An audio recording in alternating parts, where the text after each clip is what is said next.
বিশ্বনবী বললেন হেঁটে হেঁটে জুমার নামাজে যাওয়া সুন্নাহ। রিক্সা, হুন্ডা, সাইকেল, সিএনজি দিয়ে গেলেও হবে, কিন্তু হেঁটে। এরপরে বিশ্বনবী বললেন আদামু তাখাত্তি রিকাবান নাস, মানুষের ঘাড় ডিঙ্গিয়ে সামনে না যাওয়া সুন্নাহ।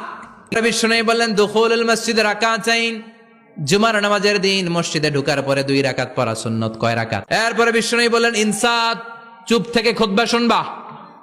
জুমার খুতবার সময় কথা বলা যাবে নাকি? পরে মজার একটা কথা বিশ্বনবী বলেছেন, জুমার নামাজ পড়তে যে যদি কারো ঘুম আসে জায়গা চেঞ্জ করে বসো। বিশ্বনবী বললেন জুমার দিন দোয়া করলে কবুল হয়।